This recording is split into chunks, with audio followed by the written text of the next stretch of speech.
Assalamu alaikum wa rahmatullahi wa barakatuh. Урматтуу мекендештер, кадырлуу мусулман бир туугандар, баарыңыздарга жараткан Алла Тааланын тынчтыгы, саламы, мерими райымы жана берекеси болсун. Алла Таалам баарыбызга жакшы күндөрдү, жакшы түндөрдү, жакшы дос кошуналарды насип кылсын. Жаман күндөрдөн, жаман түндөрдөн, жаман дос кошуналардан Аллахым баарыбызды сактасын. Жараткан Алла Таалам баарыбыздын жүрөктөрүбүздү бир кылсын. Өз ара мамилелерибизди оңдоп берсин. Аллахым тынчтыктын, амандыктын жолдоруна жолдосун. Баарыбызды караңгылыктан, наадандыктын караңгылыгынан, зулумдуктун караңгылыгынан, текеберлик, адамгерчиликсиздин караңгылыгынан Аллахым нурга чыгарсын.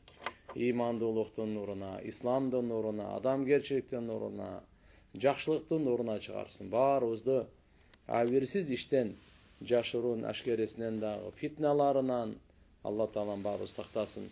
Аллахым ушу көрүп турган көздөрүбүзгө, угуп турган кулактарыбызга, согуп турган жүрөктөрүбүзгө, бала чакаларыбызга Алла Таалам береке берсин.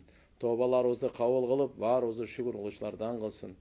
Андыктан агайын мусулман бир туугандар, кайраттуулук менен, каниеттүүлүк менен, шүгүрчүлүк менен бири-бирибиздин кайгыбызды бөлүшүп, бири-бирибиздин курсанчылыгыбызды өзүбүздүн курсанчылыгыбыз деп ыраа көрүп, кеңпейилдик менен, кичпейилдик менен жашаганга Алла Таалам баарыбызга жардам берсин.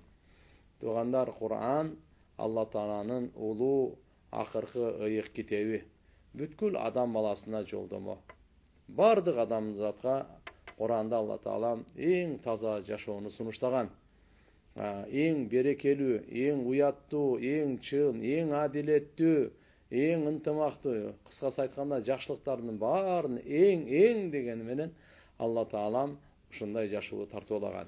Пайгамбарыбыз саллаллаху алейхи вассалам Куранды жеткирген, чечмелеп берген, түшүндүрүп берген. Себеп дегенде бул жараткан Аллах, бул ааламдын кожоюну, жаратуучусу, башкаруучусу, көзөмөлдөөчүсү, өзгөчө инсанды өтө шарапат берип, ыззат берип, илим берип, акыл эс берип, паам парасат берип, сүйлөй турган күч берип, ошону түшүнө турган жана сүйө турган жүрөк, боорукер жүрөк, райымдуу жүрөк, мына ушундай кылып инсанга Алла Таалам өзгөчө кылып берген.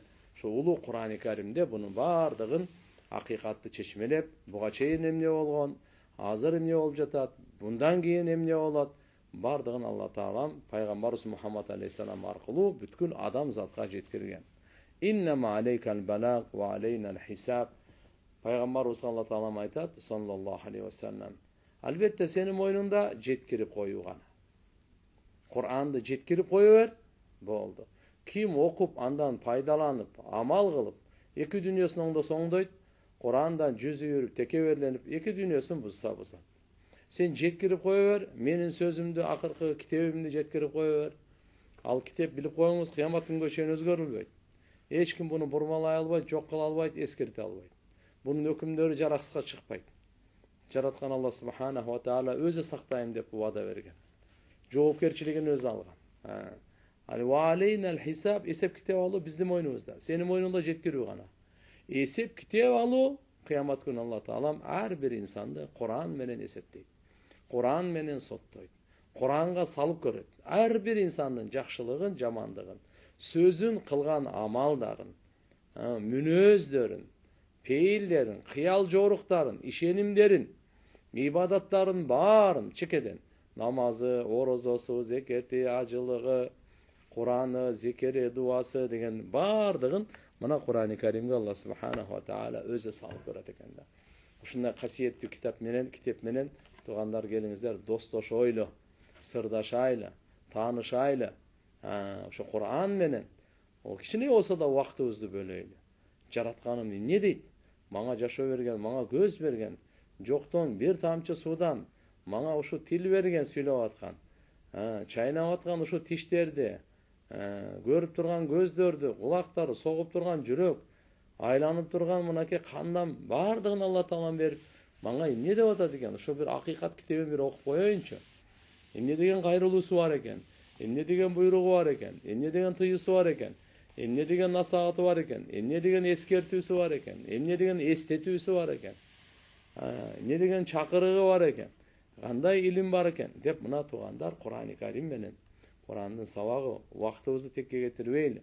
Ар бир күн кайра кайтып келбейт. Ар бир күндө өткөн күн бардыгы жакшылык жамандыгын жазып кете турган периште бар. Ал кайтып келбейт. Ошон үчүн күн сайын өзүбүздүн ошол кайсы күнгө жашоо берилсе, ошону эң бактылуу, эң таза, эң ошо күнөөдөн сактана турган күнгө ылайык. Алла Таалам баарыбызга товфик берсин. Каф сүрөсүнүн тафсирин өтүп атканбыз. Ошо Каф сүрөсүндө мынакей аятта ба'дауду биллахи минаш-шайтанир ражим كذبت قبلهم قوم نوح وأصحاب الرس وثمود وعاد وفرعون وإخوان لوط وأصحاب الأيكة وقوم تبع كل كذب الرسل فحق وعيد. Өткөн сабакта дагы айта кеткенде ушул аятка келип, мынакей Мекке мушриктерине пайгамбарыбыз Меккеге келген. Меккеде ушу бутпарастык аябай күчөгөн эле. Араб Мекке мушриктери Пайгамбарыбыз саллаллаху алейхи ва саллям ширктен таухидке чакырды. Мына буттарыңардан эч нерсе болбойт. Өзүңөр колуңар менен жасагансыңар. Ошолордун баары чиймелегенсиңер. Колуңар менен ошонун баардыгын оюп, кыскасы айтканда, кудайчаларды кылып алып, эми ошого сыйынып атасыңар. Булардын баардыгы жөн эле таш. Силерге эч кандай жооп бербейт. Кажетиңерди бүтүрбөйт. Жөндөн жөн буларга ибадат кылбагыла.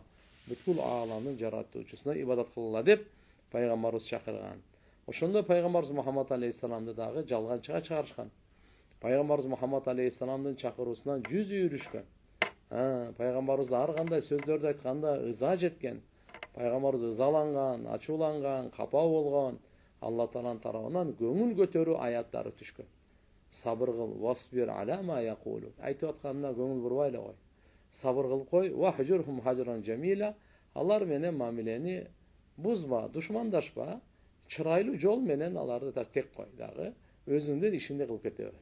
Кимге хидаят беребиз? Ал биздин ишибиз. Сенин мойнуңда ушу жеткирүү гана, биздин мойнубузда хидаят берүү, анын бардыгына мүмкүнчүлүк беребиз. Келбейби? Аны азапка тартабыз дейт. Ошолордун арасында мынакей Нух пайгамбардын коому. Алар дагы өздөрүнүн пайгамбарын, Нух пайгамбарды жалганга чыгарган. Нух пайгамбарды жалганга чыгарып атышат. Себеп дегенде Нух пайгамбар өзү 1000 жылдын тегерегинде жашаган. 950 жыл Кур'ан-ы Каримде айтат, Нух пайгамбар дават кылган. Дават деген чакыруу. Бардык адамзатты жалгыз ааламдын кожоюнда ибадат кылууга чакырган. Бардык адамзатты жакшылыкка чакырган. Мына ушу чакыруунун аты дават деп айтылат. Нух пайгамбардын кылган иши. Түнү, күнү, ашкере, жашыруун, бирок алар кабыл кылбады, бир аз эле адамдардан башка. Мынакей каддабат qablahum qawmu Nuh. Алардан мурда да Нух пайгамбардын коому жалганга чыгарышты пайгамбарларды. Кыямат күнүгө жалганга чыгарышты. Ва асхабur рас. Жана удук ээлери дагы жалганга чыгарышты. Ва Самуд коому дагы, ва Ад коому дагы. Самуд коомуна Салих пайгамбар келген, Ад коомуна Худ алейхиссалам келген. Фираунга мынакей буга каршы Муса пайгамбар келген. Фираун да жалганга чыгарды. Ихвану Лут пайгамбардын бурадарлары дагы. Ва асхабул айка мына Багдарак ээлерини булар да жалганга чыгарышкан. Коому Тубба деген ушу батыш өткөн эле Йеменде. Ошонун коому дагы. Кыскасы айтканда ушулардын бардыгы пайгамбарларды жалганга чыгарышып атат. Куллун каддаба русул деп айтат мынакей. Ушунун баары пайгамбарларды жалганга чыгарышты. Фахакка ваид, эми менин азап берем деген уадам анык болду буларга дейт. Алла Таала. Демек булар пайгамбарларды жалганга чыгарып, ахиретке четке каккандыктан, мына булардын адаты ушундай эле. Залымдардын мына ушу залымдардын куллу айтат, мына ол болсо пайгамбарларды жалганга чыгаруу жана ахиретти четке кагуу бул ар бир өжөр залымдардын жабырлардын адаты болот. Алар акыйкат ачык болгондон кийин дагы жалганга чыгарышат. Ачык айкын болгондон кийин, жарык болгондон кийин далилдери менен ошондон кийин да жалганга чыгарышат.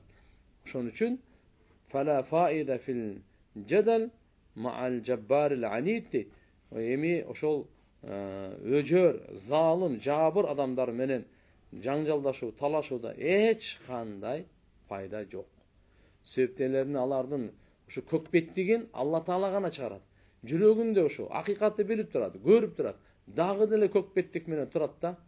Буну Алла Таала өзү эле чыгарбаса башка эч ким чыгара албайт дейт.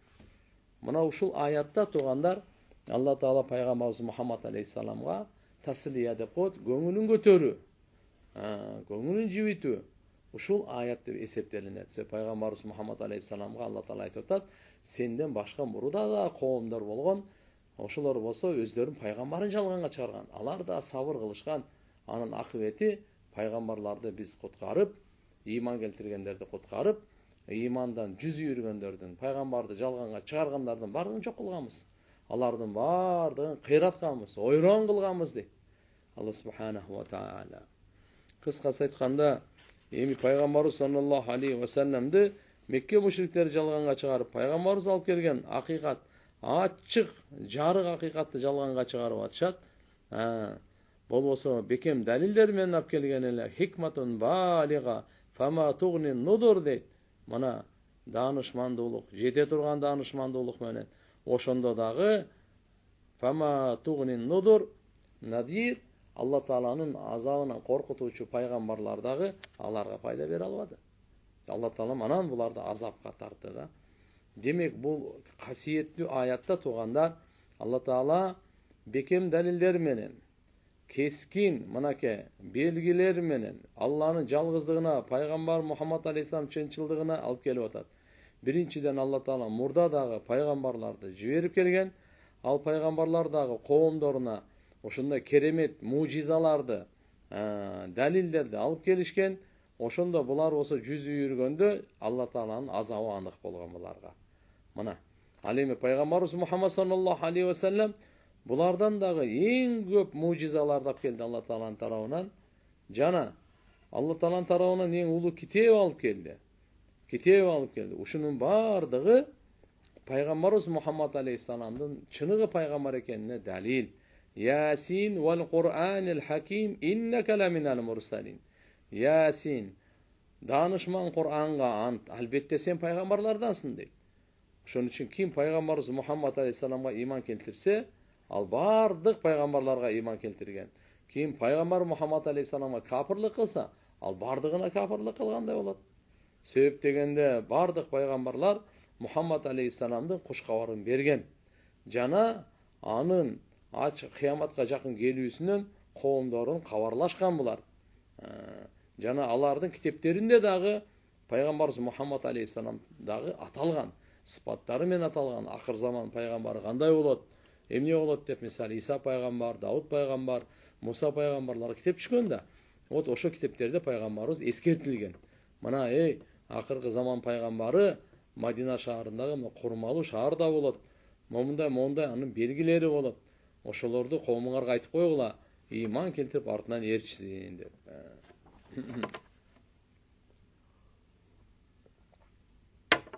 Эми ким пайгамбар саллаллаху алейхи ва саллам алып келген динден жүз үйрсө, Алла өчүн алат. Жана Алла субханаху ва таала аларды эч качан бактылуу кылбайт. Динин го Алла Таала таркатып, пайгамбарыбыздын элчилигин элге жеткирет ал. Ал анык элегир. Кандай болду? Мисалы Ад коому аябай күчтүү эле шамал менен жок болду. Самуд коому болсо Жабраил периштин бир кыйкырыгы менен жок болду. Фираун суга чөгүп жок болду. Мына ушулардын бардыгын Алла субханаху ва таала өзүнүн кудретин көрсөтүп жок кылган. Демек бул аятта капырларга жана четке каккан пайгамбар Мухаммад алейхиссалам пайгамбар үчүн четке каккандарга катуу эскертүү. Андан кийинки аят. Афа'ина бил халqil awwal bal hum fi labsin min khalqin jadid. Эмне биз алгаш жаратуудан алсыз болуп калдыкпы? Жок. Алар жаңы жаратууна шектенүүдө. Мына Алла субханаху ва таала айтат, биз эң биринчи жалгыз Алла Таала биз барыбызды жоктон бар кылып, Эми эмне күчүбүз жетпей калдыбы? Кайрадан жаратканга эмне ишенбей атасыңарбы? Силерди өлтүрүп кайра жаратыш Алла Таалага кыйынбы? Эч кандай кыйын эмес. Жоктон баргыла алган, барды жок кылып кайра баргылып коюп, ага эмне кыйын? Мына ушуну Алла субханаху ва таала мына аятта айтып атат да. Өзү ай деген сөз бул ал-ажз анху бир нерседен алсыз болгон, ажиз болгонду айтып коет экен да. Алла Таала айтып атканы, биз алгач инсанды жаратып, ошо себептүү эмне биз алсырап калдыкпы? Күчсүз болуп калдыкпы? Ажиз болуп калдыкпы? Жок, андай эмес. Демек Алла субханаху ва таала ол биринчи жоктон барылган азыр мына 8 миллиард деп эле коелу. Ушунун бардыгын атанын беринен бир тамчы суудан ушунча көз берди. Ушунча ме, ушунча кулак, ушунча чач, ушунча тырмак, ушунча өпкө, ушунча боор, ушунча жүрөк берип Алла субханаху ва таала. Болбосо ушу бир тамчы суудан бул сезимдердин бардыгын жаратканын карабайсызбы? Көзү көрүү турган сезим кандай, уга турган сезим кандай, жыттай турган сезим кандай, даамдай турган сезим кандай, кармап катуу, жумшак, ысык, суугун биле турган сезим кандай. Бул 5 сезим орган өзүнчө ошо мүчөлөрдү толуктаган бардыгын бир тамчы суудан жоктон бар кылып, эми эмне ишенбей атасыңарбы? Силерди жок кылып кайра жаратып коюш Алла Таала кыйын деп ойлойсуңарбы деп суроо таштап атат. Суроо белгиси менен балхум, жок, аларчы мынандай дейт. Филапсин мин халкин жадид, кайрадан жаңы жаратууда шектенип атышат дейт. Шектенип атышат дейт.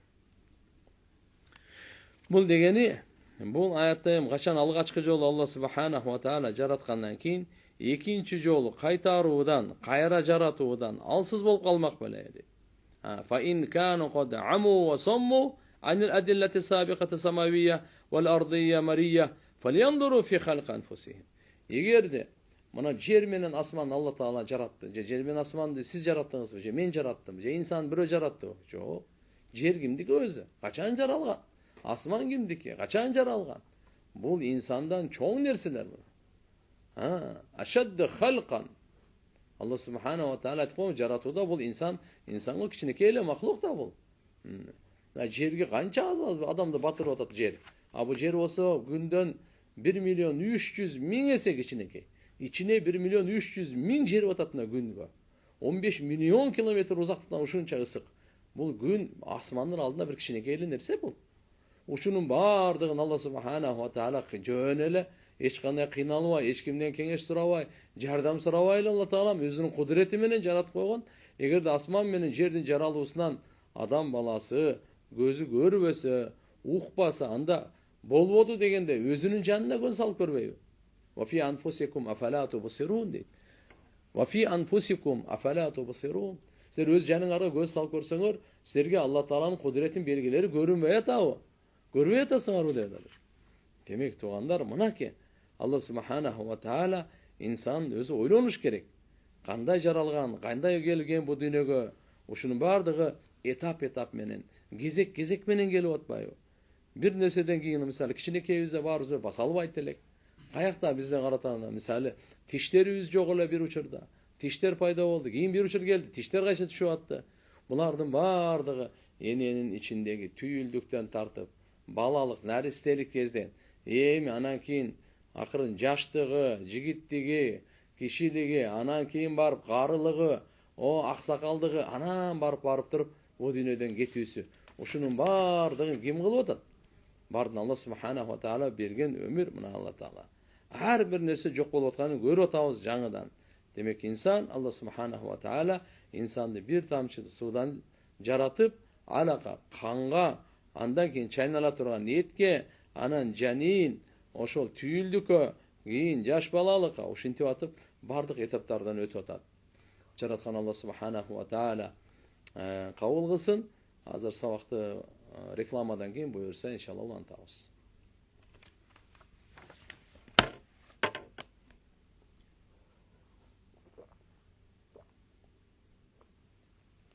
Diyet muzak sokağı konuş.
Азыр баштагандан кийинчи суроолор эгерде келе берсе 5 мүнөттөн кийин бере берле.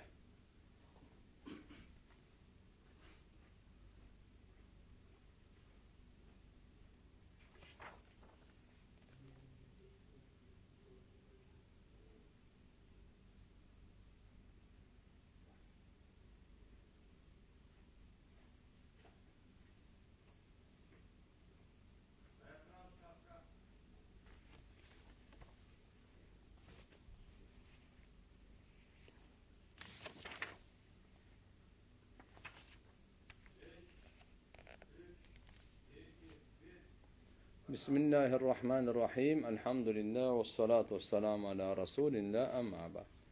Урматтуу мекендештер, сабагыбыздын мындайча айтканда хуласасы, жыйынтыгы ушундай болуп атат. Жараткан Алла субханаху ва таала Кур'ан-ы Каримде ушундай бир кабар берип атат, ыйман келтиргенге чакырып атат. Силерди жоктон бар кылып, бир учур келет, силерди кайра жок болосуңар. Андан кейін Алла Таалам кайрадан жаңы жашоо берип, түбөлүктүү жашоо берет дагы, түбөлүктүү бейиште же түбөлүктүү дозокто болот. Ошол кайрадан тирилтүү бардык пайгамбарлар буну айтып келген. Кур'ан-ы Каримдин чакырыгы. Ошон үчүн биз кайрадан тирилем деп жашайлы. Алла Таала сөзсүз тирилтет, өзүнө чакырат. Алла Таалам өзүнүн Алла субханаху ва таала алдында эсеп китеп болот сөзсүз. Ошондуктан биз жакшы иштерди кылайлы да, жаман иштерди таштайлы. Мүмкүн болушунча жараткан Алла субханаху ва таала арам кылган нерседен сактанайлы. Фаттакулла мастатаатум. Күчүңөрдүн жетишинче таквалык кылгыла, парыздарды аткарып, арам нерселерден сактангыла, таштагыла арам нерселердин бардыгын. Васмау ва атиу. Алла Тааланы уккула, пайгамбарды уккула, жана аларга баш ийгиле. Ва анфиqu хайран ли анфусикум. Алланын жолунда сарптап тургула, бул силер үчүн өтө жакшы нерсе. Ва ма юqa шухха нафсихи фа улайка хумул муфлихун. Ким өз нафсисинин сараңдыгынан куткарыла турган болсо, мына ошол адамдар гана ийгиликке жетет. Ошолор адамдар ийгиликке жеткен деп айтып атат. Андыктан тугандар, мынаки Алла субханаху ва таалага колубуздан келишинче биз ибадат кылайлы. Бухариде жана Муслимде хадис келет. Абу Саид радıyallahu анхудан пайгамбар саллаллаху алейхи ва саллям айтат: "Инна раджулан мимман кана qablакум рагасаху малан фақала ли банихи лима худира ай абин кунту лакум." Силерден мурдагы коомдордон бир киши болгон экен, өтө байлыгы көп. Анан өлүм төшөгүндө жатканда бала чакасын чакырып туруп, мен силерге кандай ата болдум деп сураган экен. Калу алар хайра. Сиз өтө мыкты ата болдуңуз деп жооп берген экен. Анда ол киши айткан экен: "Калу лахум инни лам а'мала хайран катту." Чын-чынына келсек мен эч бир жакшы амал кылбадым. Файда митту фахриқуни. Качан мен өлө турган болсомчу, анда мени силер өрттөгүлө дагы. Сумма андан кийин мени ошол өрттөгөндө сөөктөрүм бардыгын күл кылып туруп, майдалап туруп, анан чачып жибергиле, ошо шамалга алып барасыңар дагы, чачып бересиңер деп. Алар ошондой кылган экен өлгөндөн кийин, атасынын осуятын аткарып, кийин Алла Тааланы топтоду дейт. Чачырап кеткен ошо сөөктөрдүн, то есть мындай ошо күл болуп кеткен ошо сөөктөрдүн бардыгын топтоп туруп, анан Алла айтыптыр: "Фажамаахуллаху таала фақала ма хамалака ала хада." Ай, сени мындай нерсеге эмне түрткү болду? Эмне түрткү болду сага? Эмне үчүн ушундай кылдың дегенде Алла махафатак. Ал киши айткан экен: "Сенин коркконуңдугум үчүн ушу мени азаптабай эле койсо экен, жакшы иш кылбасам, ошо корккондугумдан ушуга бардым." Фаталаккаху би рахматихи. Алла Таалам өз ырайыма ошону алган экен дагы. Мына Алладан коркуу деген канча керемет экен. Өтө улуу сыпат экен туугандар. Бир хадисте Абу Хурайра разıyallahu анхудан келет, ушундай эле бир мазмунда, бирок ал жерде бул айтат, үй бүлөсүнө айткан экен, күйгүзгүлө дагы мени ушу жарымын кургактыкка, жарымын деңизге апарып чачып бергиле деген экен. Ошто Алла Таала эртеге мени азаптаганга кудурети жетпей калса, мени жок болуп калайын бу дүйнөдөн деп. Кийин ол киши өлгөндө туган бала чакасы ошондой кылган экен. Алланы топтоп туруп, эмне үчүн ушундай кылдың десе, min haşyetik ya Rab ve ente a'lem fegafarallahu teala lehu. O Rabbim sen bilesin. Men senin korkqonduğuman uşunday kıldığım degende Allah Taala anın günösün geçirgen eken. Allah'dan korku uşunçalık ulu sıfat eken tuğandar. Allah Taala geçire turgamına eken. Bugünkü hayatta وَلَقَدْ خَلَقْنَا الْاِنْسَانَ وَنَعْلَمُ مَا تُوَسْفِسُ بِهِ نَفْسُهُ وَنَحْنُ أَقْرَبُ إِلَيْهِ مِنْ حَبْلِ الْوَرِيدِ. Cana çındığında biz insandı jarattık. Cana bileviz anın nafsisi emne dep azgırık taştaganın, emne dep şıvırlaganın, emne dep jaşıruun, süylөгөн biz bardığın bileviz. وَنَحْنُ أَقْرَبُ إِلَيْهِ مِنْ حَبْلِ الْوَرِيدِ. Cana biz insanga küre tamırından da jakыныrakpız deydi. Küre tamırından dağı Allah Taala aytadi, jakыныrakpız deydi.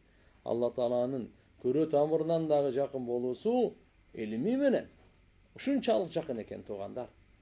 İnsan küre tamırı kanday degen bu? Kudreti menen Allah Taala uşunça jakın. Görüsü menen, uğusu menen jaratkan Allah Subhanahu wa Taala uşunday ilimi bar uşunda Allah Subhanahu wa Taala insan uşunçalık jakın eken da. Бұл жерде Алла Таала мынакей өзінің құдіретінің ұлылығына далалат қыла тұрған нәрсені баяндап атады. Жаратқан инсанды ушу жаратып, бардық мүшелерін бардығын берді. Эми башка жерде мындай дейт да: "Инна халақнал инсана мин нутфатин амшажин набталихи фажаалнаху самиан басира." Албетте biz insandı aralaşma sudan жараттык дейт. Nutfatin amşaj aralaşma su. Atanın suusu jana enenin suusu. Şu aralaşma suudan, ошон үчүн кээ бир балдар кыздар атага окшош болот, энеге окшош болот. Анча-мынчасы мына эмнеседен мурда айтып эле атанын суусунан эле жаралат, бел суусунан жаралат деп. Жок, эконун деп. Алла Таала айтып атат: "Инна халакнал инсана мин нутфатин амшаж." Амшаж деген аралашма суу. Кандай biz insandı jarattık deyt, çındığında insanı, hakikatta insanı jaratkanbız aralaşma sudan. Atanın jana enenin aralaşma suusundan jarattık. Jana nabtalihi, emi biz anı sınayız. İnsan sınoo üçün jaralgan, sınayız. Tatıktı beyişti olsun, tatıktı da soğa varsın. Tatıktı baktılуу olsun, tatıktı baktısız olsun. İnsandı sınoo üçün Allah Taala jaratkan. Sınoodan kantip ötüş gerek peygamberimiz jibirdi, Kur'an'da berip koydu bizge. En oңой mına. فَجَعَلْنَهُ سَمِيًا بَصِيرًا. İnsandı biz oğuçu, görüçü kılıp koyganbız deydi. Demek görgönge Allah Taala göz berdi, uqqanga Allah Subhanahu wa Taala kulak berdi. Demek akıllı insanga vacip bolot özünün jaralısı turalı oy jugurtüsü. Oşonda anan keyin sözsüz özüne Rabbisinin jaratuşunun azamatın, ululuğun tanıyt. Wa fi anfusikum afala tubsirun. Özüңөрдүn janыңарды жакшылап ой жүргүзсөңөр, өзүңөрдүн түзүлүшүңөргө, жаралууңарга, организмдердин иштөөсүнө, бул клеткаларга, кандын жүрүсү, ой, пикир, угуу, аң сезим, түшүнүк, илим, булардын сезимдердин бардыгына ой жүргүзсө, инсан сөзсүз такалат жаратуучу бар. Ушунун бардыгын берүүчү бар. Ушунун бардыгын жоктон бар кылуучу бар. Жөнөкөй нерсе эмес. Жараткан Allah Subhanahu wa Taala tawfik bersin. Azır gezekli soru vereyle. Mana uşul yerden toktatup, Kuda kalasa keyinki sabahta ulan ta olsun inşallah.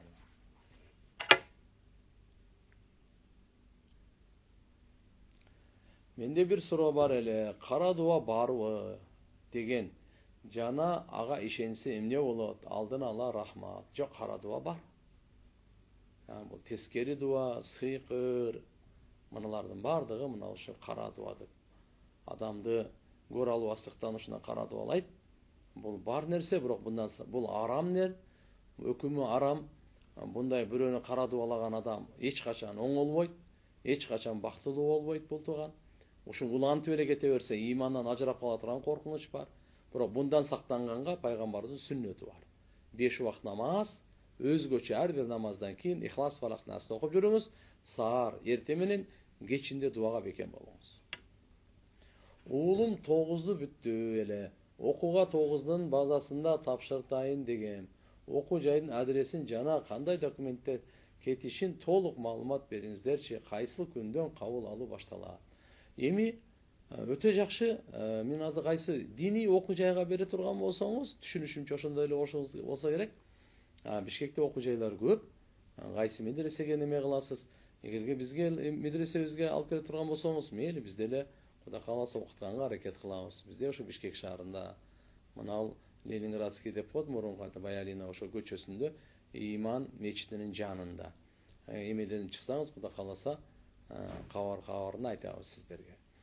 Күйөөм экөөбүз көптөн бери урушуп жүрөбүз. Анын бирөө менен сүйлөшкөнүн уктум. Өзү таң албайт. Балдарымы Кудайды ортого коюп касам ичет. Мечитке апарып Куран китеп кармап айтам дейт. Эгер Куран кармап деле жалган айтса, аны жазасы жобу кандай болот? Эми карап көрүңүз да, бир ушунчу сиз андык далилиңиз болсо жакшы. Бирок жөн эле бир күмөн менен эле бирөөнүн айтканы менен эле имиш менен эле мындай кылсаңыз жакшы болбой калат. Өзүңүздүн күнөөңүздү ошол жака түрткөнгө себепчи болуп каласыз. Эгер ал жалган сүйлөсө Алланын алдында жазасын алат. Бирок сиздин эгерде далилиңиз, фактыңыз анык болсо да, ошону анан коксон эгерде күнөөңүздүкү чын болуп калсачы, сизге кандай болот анда? Ошон үчүн иншалла коюңуздар, андай кылып бири-бирине антташтырып, каргатып бала чакага, мечитке барып Куран карматып, кандай чейин барбаңыздар. Кудай кааласа мусулман адам чын сүйлөйт, жалган сүйлөбөш керек. Чынчылдыкты пайгамбарыбыз айткан, бекем кармагыла, бул жакшылык бейишке жолдойт. Жалгандан сактангыла, бул күнөө дозокко жолдойт деген. Устаз, магазинде иштейм. Мамама айтам, арак сатпай эле коелучу деп. Айтам, такыр түшүндүрө албай койдум. Дин жактан түшүнүктөрү жок. Мен сатпай эле коеюн десем, сен мени кечесиң, же мен сени кечем дейт. Эмне кылышым керек? Такыр түшүнбөйт. Сабыр кылыңыз. Жакшы кызмат кылыңыз. Айтканын аткарып, намаз окуп, дуа кылыңыз. Дуа чечет. Апаңыз менен урушпаңыз. Бирок ошо айтканды учур-учурда настроениясы жакшы болгондо апаңызга белек берип, анан айтыңыз. Апа, буда береке жок. Арам нерсе канча адам ичет, үй бүлөсү бузулат, уурулук кылат, кылмыштуулук кылат, бычакташат. Ошого биз да себепчи болуп калабыз. Апа, ушуну тегеле коелу, башкасына деле Кудайым ашыгы менен береке берет. Мен эки эсе иштеп берейин, келиңиз деп, акырын настроениясы жакшы болгондо дуа кылып, андан кийин ошо кичине белек берип, анан айтсаңыз, иншалла таасирлүү болот. Үмүтсүз болбош керек. Күбөсү жок, окутулган нике кандай болуп калат? Эсеп болбойт ал. Бисмилла.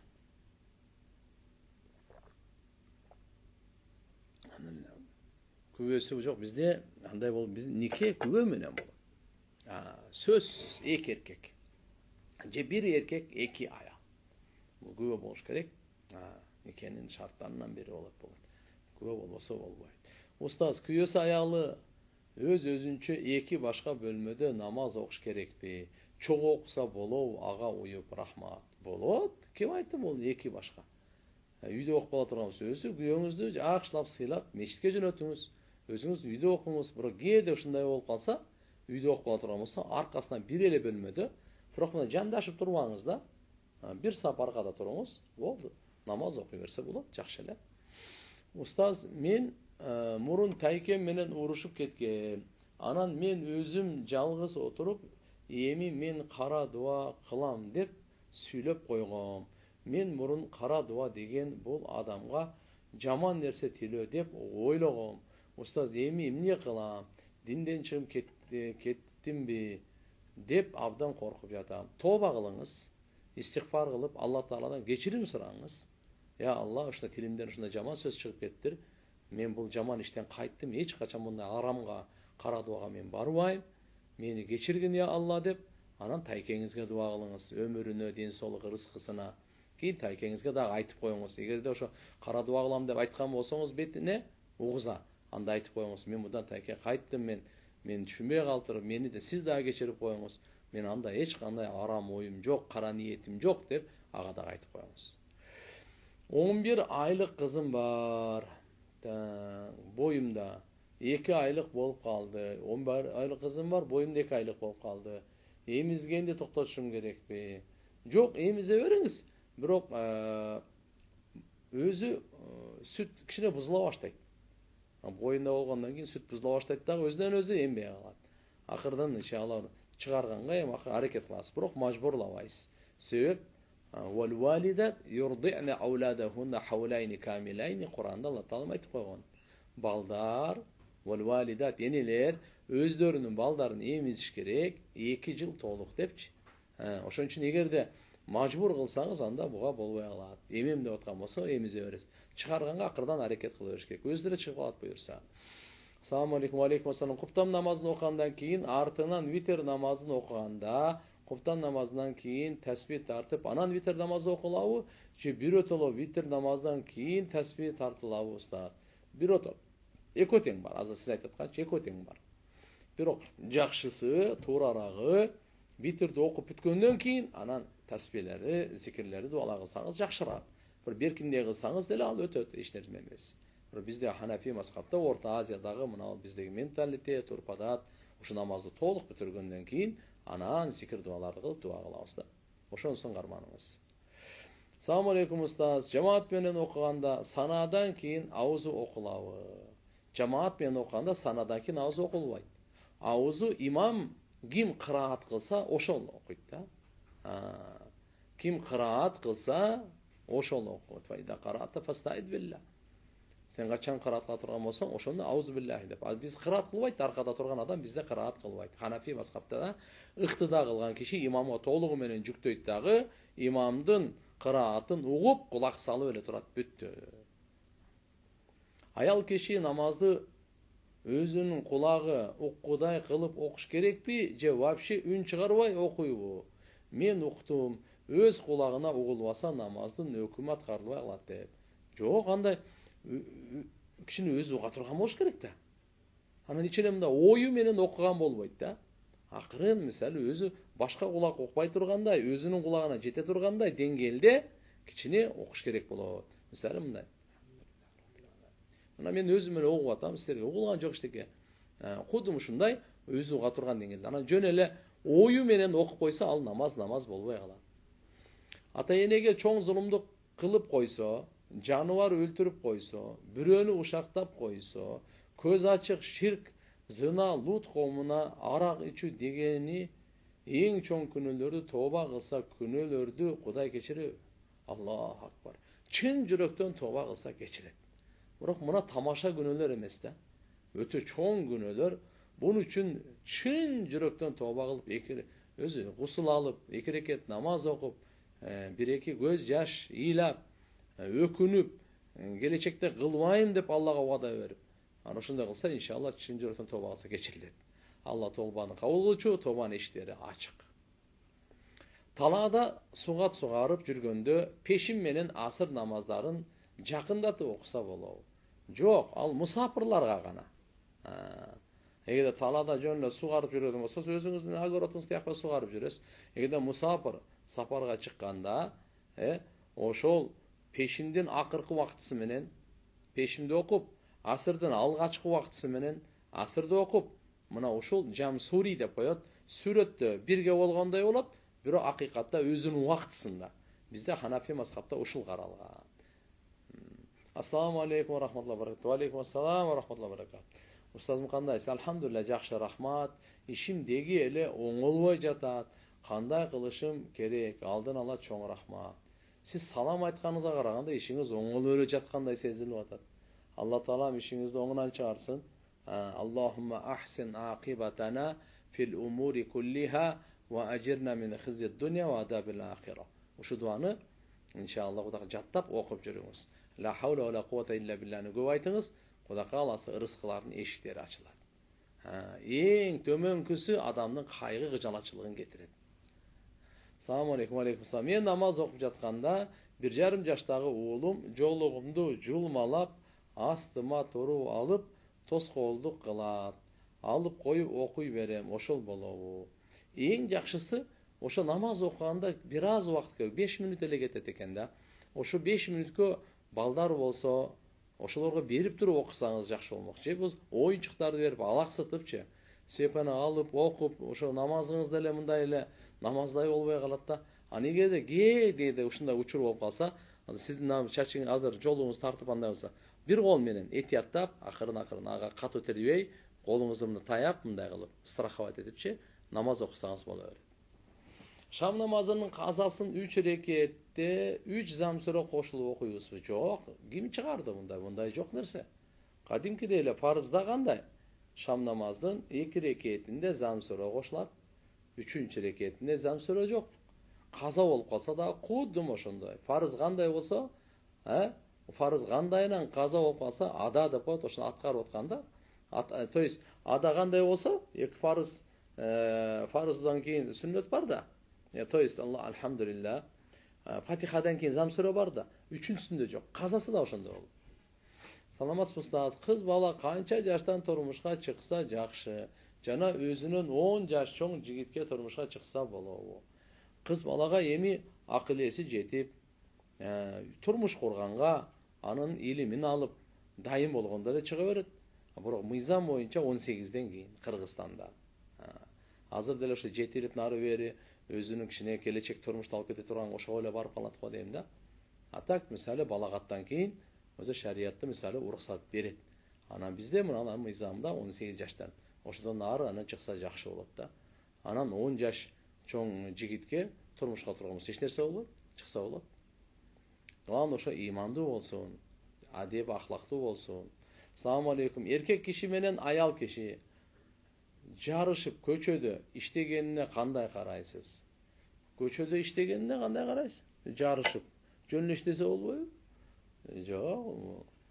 Өзү бул эркек киши менен аял киши эрди катын болсо, бул болбойт. Аялы үйдө бала чаканы карап, үйдүн куту болсун. Эркек машалла ырыскыны алып келип, бала чакасын алып келип берип турсун. Жоопкерчиликти эркектин мойнунда. Аялды багуу, ырыскысы, нан нафакасы, кийим кечеси, турак жай камсыздоо эркектин мойнунда. Устаз, көздү кантип сактайбыз, жүрөктү кантип тазалайбыз күнөөдөн? Аллаху акбар. Бул динибиздин максатын айтып койдуңуз сиз. Эми буга баарыбызга мээнет керек. Мээнеттен алдын дуа. Бул мээнетти карап туруп күн сайын Алла Тааладан сурай берейли, жүрөктөр тазалаганга. Анан кийин өзүбүз дагы мээнет кылып, ошо башка бирөөнү да чакырайлы. Анан көздү сактаганга дагы Алладан жардам сурайлы. Кийин ошого аракет кылайлы, күчүбүздүн жетишинче. Кээде ылдыйодо болуп калса, сразу Алладан истихфар кылып кечирим сурайлы. Башкаларга даават берейли. Assalamu alaikum, алейкум ассалам. Менин белимен ылды иштебейт. Намаз окууга ниетим чоң, бирок отура алам.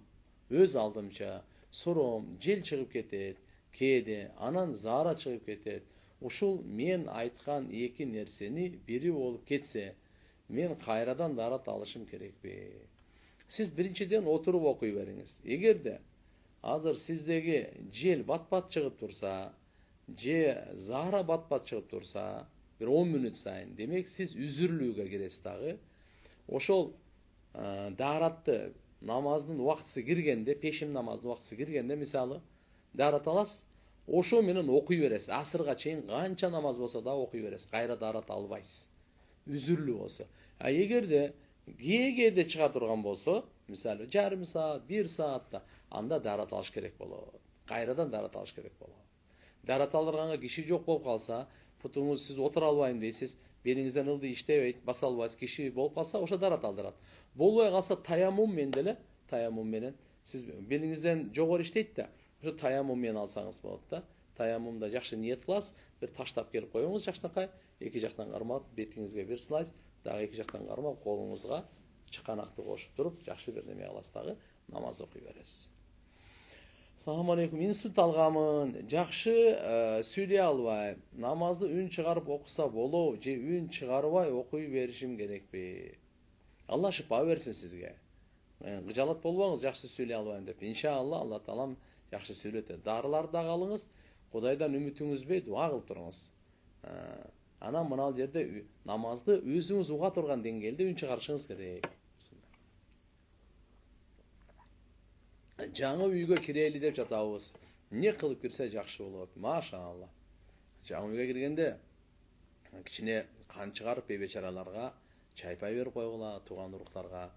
Анан киргенден кийин машалла шүгүр намаз окугула. Үйдөгүлөр бардыгы шүкүр намаз окуп ушундай үй бергенине деп. Үйдүн төрт бурчуна аятал курсы окуп койгула. Assalamu alaikum ажеке. Ва алейкум ассалам. Биз жума күнү жума намазга бара албай калабыз. Жумушка байланыштуу. Насаат медиа менен намаз убактысы бирде кирет. Биз ошол убакыт менен намаз окуп жумушка кирип кетебиз. Парыз намазды жамаат менен окуган туурабы же туура эмеспи? Эгерде сиз мына Кыргызстанда болсоңуз, бизде жума намаз 1:30 да. Кыргызстандын убактысы боюнчачы. Ошо 1:30 окулгандан кийин анан окусаңыз жакшы. Пешим намазы да жумадан кийин окуганыңар жакшы болот.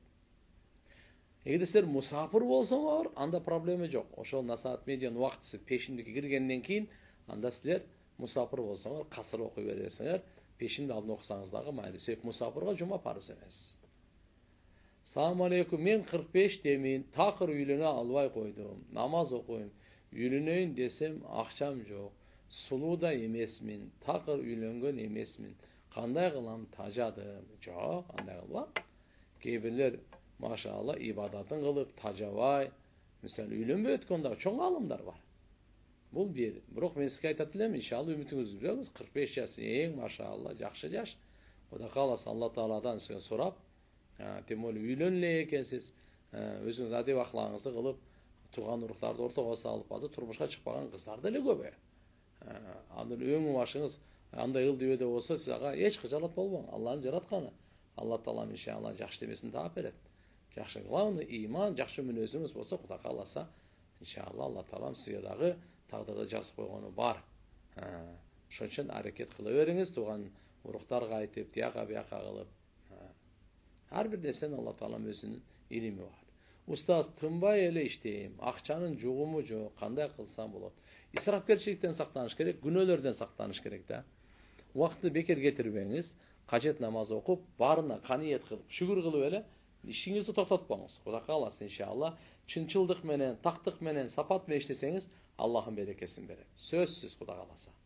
Өзүмө өзүм кантип дем салсам болот? Оңой эле, Фатиханы окуп, деп дем саласыз. Ихлас, Фалак, Нас деген сүрөлөр бар го.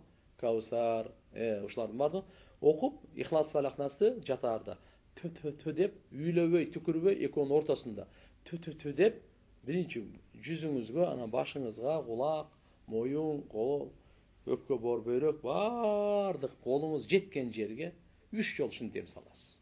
Устаз, истигфарга тилим көнүп калган, айта берем. Бирок кээде оюм башка жактарга кетип калат. Бирок тил айта берет, кабыл болобу? Иншалла кабыл болот. Кудайга шүгүр деңиз, ушу денелердин баарынан ушу бир тил алек болсо дагы шүгүр да. Кудай кааласа ага подключение кылат жакында иншалла.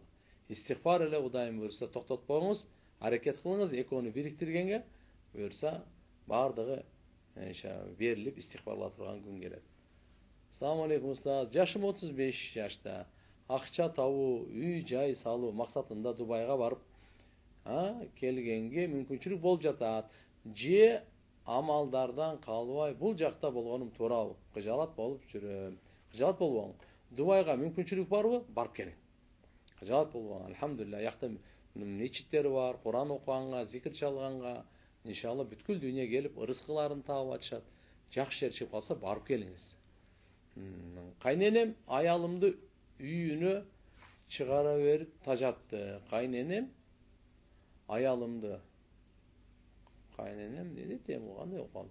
Кайненем аялымды үйүнө чакыра берип тажатты. Талак берип апасына тапшырып салайын деп жатам. Туура эле кыламбы? Жок, туура эмес кыласыз.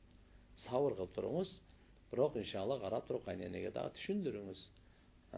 Анан кийин иншалла аялыңызга да жакшынакай түшүндүрүү иш менен жүрүңүз. Анан сразу мындай ачууланып кетпеңиз тияк.